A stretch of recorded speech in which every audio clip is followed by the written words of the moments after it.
Let's talk. Charles Brown. Cold War Top Gun, a career flying fast jets with the USAF, GAF and the RAF, is a fascinating book by Wing Commander Alan Dyer Perry, a career that took him both sides of the pond, flying perhaps which is every small boy's dream. I would like to say that he got through it all and came out the other end and has written about it in the book called Cold War Top Gun. Delighted to say I'm joined by Wing Commander Alan Dyer Perry. Wing Commander, good morning to you, sir. Good morning, Charles. I don't know if I should be standing, saluting, or just sort of genuflecting sort of generally. Just stay at ease, that's fine. So tell me a little bit about how, because it is every small boy's dream to fly fast jets, as you did. When did your love of aviation begin? Well, really very early age, actually. I mean, it's like in those days, in the 1950s, the aviation, British aviation was the top line, really. If you look at the old newsreels of Farmer in the 1950s, absolutely fascinating, and the industry was going on the cracking pace. I was just naturally interested in aviation, space travel, and it was, the modern sort of way, though. You either wanted to be a train driver or you wanted to be doing something in the air, as far as I could see, and it was great. It really was. And you think about those sort of early beautiful sort of delta wing, so many shapes and sights of shapes and different sizes of aircraft in the RAF in general. I'm thinking the Vampires, the Buccaneers, the Lightning, and of course the Vulcan. I know that was a heavy bomber, so that's different, but still those early days of sort of jet propulsion and exploration, what you could do with it. Yeah, it was every time I used to go to a flying display or whatever, as soon as you walked over the boundary into the airfield, it was a new world, it just took your breath away, really. And it was just a dream to get involved with it. And you simply, for a young lad like me, I just couldn't imagine getting into it. And it was sometime later that I actually approached the idea, not until I was 22. And I mean, one of the major things, one of the things that I just sort of flicking through quickly through the book was that. I was thinking, okay, so he's joined the RAF, he's been this, and then the words 617 Squadron leap out of the page. Now they've got something of a reputation. So for those, that is the original Dam Busters, of course. Obviously, people will know all about Guy Gibson, etc. But so when you sort of approached 167 Squadron, what were they doing? I mean, obviously they weren't flying Lancasters at that point. No, they weren't actually. They'd given themselves a few years earlier. No, at that stage, I just come back from the States after 3 years flying with the Americans on the F-111. Right. So the 617 was just starting as a brand new unit. Everything was brand new. The airplanes, the aircrew, the building we were in was brand new, and the hardened aircraft shelters were new. So we're starting totally from scratch. But the ethos somehow seemed to have seeped through. Even then, although the squadron had been disbanded from the Vulcan days, but for a while, and we had started again. But it was full of guys who really knew their stuff. And of course, we were pretty much a lively bunch. Every one of us thought we were a prima donna of some sort, and we had the. Basically a 617 nameplate over our heads. Oof. So we had to, play the game, so to speak, and we tried to live up to the reputation, both in the air and on the ground. Yes, indeed. You just sort of mentioned in passing, I was over in the States flying jets. So what makes... for those of us who probably don't get any further than, the commercial airline going from sort of Gatwick to Malaga, that's the experience most of us will have of flying. What makes what made, in your case, a good jet fast jet pilot? Is it keeping calm? Is it having an analytical brain? I mean, because obviously if you're being asked to go to the States and help them out, you must sort of, with the greatest parentheses, must know what you're doing, obviously. So what is it? Is it keeping calm? Is it the information coming in? Is it the seat of your pants? Is it the feel that you get through your body when you're flying? Just explain a little bit about what makes a good fast jet pilot. Well, a lot of that is aptitude, of course, and it's hard to explain, really, but some people are just naturally good at things. And when it comes to aviation, you are or you're not, really. And you quickly get used to those people who can't hack it and those who can. I personally find it, you suddenly find you have an ability you didn't really realize you had in the first place. And you take it from there. And the training is very important, of course, and you progressively build up your expertise, your experience, people you know. And, you have to be fairly adaptable, because sitting in an airplane, actually working, is quite different than sitting there as a passenger. And, you have to get... One of my instructors once said to me that when you step into an airplane to do some work, you lose sort of 3/4 of your reasoning power anyway, because you're overwhelmed by the environment. But you quickly get used to that, and you get down to it, and you're either good or bad at it. And sometimes you can't actually put your finger on it. It just comes naturally, and you take it from there. But that's the sort of the tactical thing. The strategic, though, operations as well, because this is a time of, as the book says, Cold War Top Gun. I mean, we've got the Warsaw Pact. You know that if you stray across a border somewhere near the Baltic, you might be joined on either wing by a MiG if you're lucky. So what was it like sort of going up? And because the Warsaw Pact and the Soviet Union had some pretty impressive machinery, didn't they? The sort of late 60s and 70s. They did, yes. I mean, when I was on Buccaneers flying in the maritime role, we never really came across the Warsaw Pact air forces as such, because we never did cross the line. And but we knew all about them. We studied them, both from a strategic point of view and their tactics, and we were quite young on my first tour, obviously, and you just accepted the fact you were sitting, quite possibly going to make history some stage or other. But no, it was. I sort of felt that it was a moulding process where you kind of became a condition to the dare I say, an institutional life, and you kind of felt that you got embedded, and when you join the military, you become into a different environment, into a different world, and you accept it. And the civilian world outside seems quite far away at times. But as I say, it's sometimes not as intrepid as some people might think. But in the meantime, I mean, some of the posting that you had sounded sort of relatively exotic. I mean, whereabouts? Because I mean, you're doing the work. You're working very closely with our American allies, of course. But where did this sort of the role take you, as it were?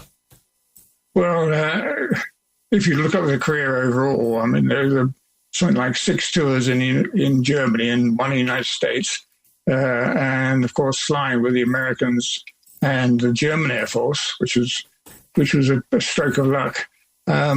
Yes, it was a very broad range, and it was a progression between a very basic airplanes to very advanced airplanes. And but at the end of the day, you're dealing with the same people and the same ethos, and really, despite the fact that the world has moved on, I imagine that the way we were sort of acting and performing in the later days was no different to the guys in the Lancaster. We had the same attitudes, the the same sort of respect only for people's ability in the air. I suppose the other thing is the fact that we love a stereotype, don't you? So if you think of RAF, you tend to think of unflappable, perhaps a small pencil moustache, and just getting on with the job. Whereas with our American cousins, because the book is called Top Gun, I mean, again, the most things that we will know about the Americans is, if they're not coming over on Mustangs at low level, is that whole sort of a lot of whooping and high fiving. Wing Commander, did you find that? Was it that trope rang true, or Well. I think you could level that sort of description towards the Royal Air Force as well. Right. But really, basically, aircrew throughout the world, and military aircrew particularly, are much the same. I think in the book I described the fact that if all the world was made up of military aircrew, paradoxically, there would be no wars at all, because simply they would go around flying there all day long trying to pull the wings off their aircraft, insult each other at debriefs, and party all night. And, basically, the Americans was exactly the same as us, but I better went through five of them. The main difference with the Americans was that basically no hurdle was too small. And essentially they're a massive air force. And, in those days, the Royal Air Force had close to 100,000 personnel. And but even so, the size of it only matched the size of the air arm of the U.S. Marine Corps, not even as big as the U.S. Navy. So the U.S. Air Force was enormous. And it was a real eye-opener for me, the scale and the size of the way they operated. And I learned a lot, a very great deal, and made a lot of friends, I have to say. I mean, you were liaison officer during two of the most, significant periods of, shall we say, more recent history, 9/11, and also the conflict in the Balkans.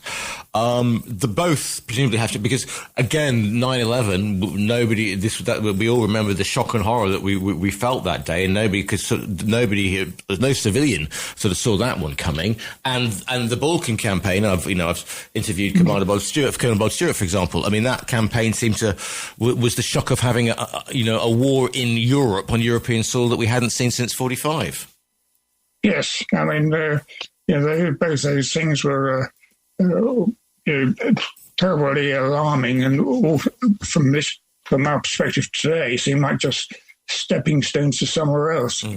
But the area you're talking about is one of my very last tour was as a senior Royal Air Force liaison officer with the Americans' 3rd Air Force, and that was really quite challenging because of the times.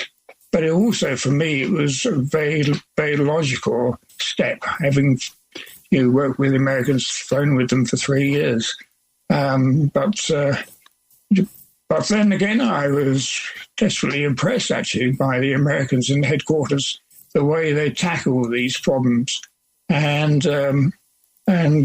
took great responsibility to adhere to a whole load of sensitivities which were involved, especially in the Balkans. And so, yes, it was terrifying in some ways to see what was happening, but also very fascinating to see how things were working out. What was your favorite? I know it's like saying a favorite child, but you see, as a small boy in the 70s, I will always have a soft spot for the Tornado, because that for me, it's watching those take off is always, and the sounds and the sights of a Tornado is always takes me back to a childhood, perhaps, and at that particular point in time. For you, what was the planes that mattered most to you? Well, I flew 4 aircraft operationally. Yeah. My first one was the Canberra BI-8 in Germany, and that was a real hands-on knuckles type airplane. But it was a great airplane for me to learn the basics of everything. When I moved on to the Buccaneer, flew that overland and maritime as well, and it was a brilliant aeroplane, superb airframe engine mix, but a real challenge to get everything out of it. A very, very big challenge, but it was tremendously rewarding, and it was an airplane that was deeply loved by its aircrew. Really loved, not just respected, but loved. The F-111, when I went to that, was a different kettle of fish altogether. Mm-hmm. It was a huge leap forward over the Buccaneer in terms of technology, weapon carrying capability and range, and very, very accurate. But it was never an airplane to be loved. It was an airplane to be respected. Right. Could be quite a dangerous airplane in all sorts of aspects. The Tornado you mentioned. Yeah. Initially, when I went to it, I had some very mixed feelings about it. It was really a mini F-111 with the same sort of role, swing wings, terrain following. It had a very accurate weapon system, but it was a flying computer. Yeah, and we know what computers are like. They want to be boss, and sometimes it was a bit cranky, to be perfectly honest. I mean, in the mental sort of sense. But it was fine. It was a supersonic airplane, mm-hmm. But so you put stuff on the wings, munitions, boss pods, flare pods, etc., etc. The speed is really limited in terms of speed. So we never really saw bombing attacks above 500 knots, for example. Whereas in the F-111, we were bombing. There are some munitions you could go supersonic with, and certainly when we the red flag, we would come out supersonic after we'd cleaned up the airplane. Right. But my favourite airplane, my favourite airplane of all, was an airplane that only flew for 1 hour and 35 minutes. Okay. And that was the F-15E Strike Eagle. And I was gifted with a flight in that as I retired from the American General at 3rd Air Force. And I found that absolutely a brilliant airplane. It had everything that all the other airplanes didn't have. And I shall never forget it, actually, because from an operating point of view, it was a fantastic weapon system, but it was truly a multi-role aircraft. When they send you up there as a sort of, enjoy your retirement, surely they said, and please don't bend it whilst you're having fun with it. Well, that is true. But no, I was too fascinated to worry about that sort of stuff. But it was good. I mean, the flight was a bit of a party piece for me, really. We took off and rotated, and we were into a vertical climb before the end of the runway. And that continues up to about 18,000 feet or so. And the airplane was still accelerating. And it had a beautifully smooth, low-level ride. The weapon system, the aiming system, was absolutely perfect as far as I could see, from my judgment at the time. And it was a real, very, very brilliant way to finish a flying career. And also, I mean, let's just say something about the guys on the ground and the ladies who keep these things in the air. Was there a particular, what's the relationship you had with sort of ground crew, as it were? And were there any sort of times when they said, you really should have brought that back with all the bits that you took off with? Well, the ground crew actually worked harder than us.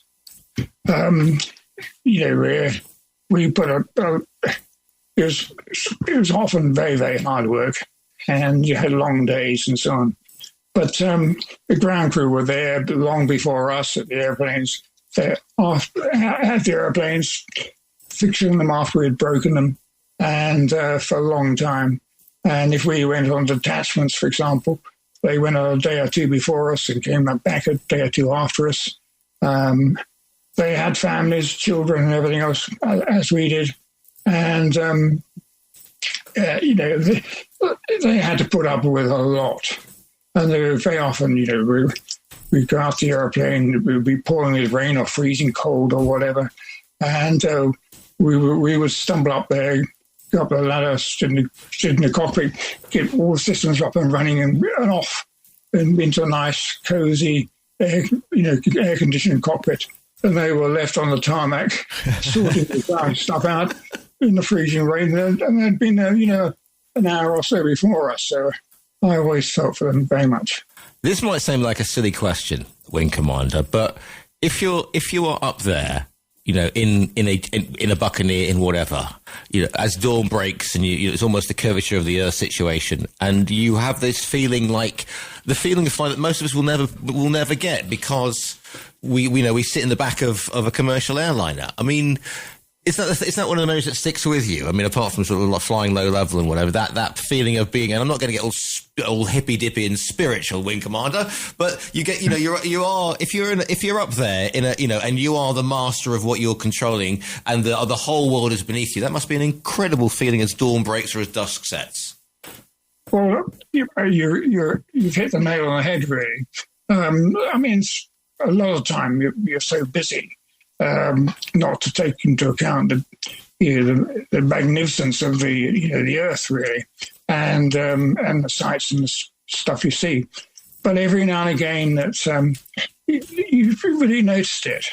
I remember on several occasions at high level when we were cruising to some point or other, to drop down to low level later on, where there's not a lot to do, just wait, passing the time, going to some place, and you look out, and of course some wonderful views. One of you mentioned sunsets, and and I remember flying with the F-111 up to Alaska, and you look down, you see all those glaciers and things, and likewise going to Norway, wonderful sights you can't replicate, and it always kind of irks me a bit when you sit on an airliner and people put the shades down, don't look out the window. And, yes, you're perfectly right. There is a fair degree of, dare I say, romance in aviation. I was going to ask, here's a question. What do you like as a passenger then when you go on a commercial airliner? Well, I think I'm probably just like anybody else, really. I mean, I'm quite fascinated sometimes with the moving mapping. You would get maps in the airplane. And I like to sit there and watch our progress as we sort of go from A to B as a passenger. And I remember flying someplace or other and in the States, and I noticed that the moving map was going backwards instead of it should be. And I thought, this is a little bit curious. And I thought, well, I know the two things that do this. When you're winding up the inertial navigation system, for example, you can actually set it up 180 degrees out. And so I wrote a little note to the captain. And it was 30 minutes later, he came down the corridor, and we had a little chat. And it really only affected the moving map for the passenger side of the house. But I set up the displays, as I say, 180 degrees out. But I thought, well, this is a bit strange. We're supposed to be going northeast, but the map is going southwest, But so really, actually, I'm just like a passenger like anybody else. Of course, you sit there and enjoy the meals and wait to get there. Wait to get there. What are you hoping that people will learn from Cold War Top Gun? What do you hope that people will leave the book with? Well, the thing is that the book is really about is a biography, of course, about flying and the airplanes, working with the different air forces, and but it's also, of course, being a biography, it's about me as well. And about being sort of kind of a reckless young lad, becoming more or less mature, not quite mature even yet, but it's a progression of that sort of as you work through life and run into people, run into situations, run into difficult problems and so on. And you step through life, so it's a step there as well. But also, it's a bit. There's a fair bit in there about the times. Like you mentioned the Balkan Wars and the 9/11 and so on, and there's a bit in there about when we deployed to Turkey in the F-111 just at the time of the hostage problem in Iraq, and there are linkages to the world events. Let's put it that way, and so it's not just about jumping into an airplane and jumping out of it and zooming around. I tried to not make it the book. I didn't want it to be punchy at all. I wanted it to be realistic. The book is called Cold War Top Gun: A Career Flying Fast Jets. It's by Wing Commander Alan Dyer Perry. Listeners, you can go to our virtual bookstore, click on the link of a very handsome pilot there on the front of the front page, and it'll be winging its way. Sorry about that. It'll be winging its way to you. The book is called Cold War Top Gun. It's by Wing Commander Alan Dyer Perry. Wing Commander, it's been an absolute pleasure to speak to you this morning. Thank you, Giles, and Merry Christmas to you and Happy New Year. Indeed. And all to your listeners. Thank you very much indeed, and a Merry Christmas to you.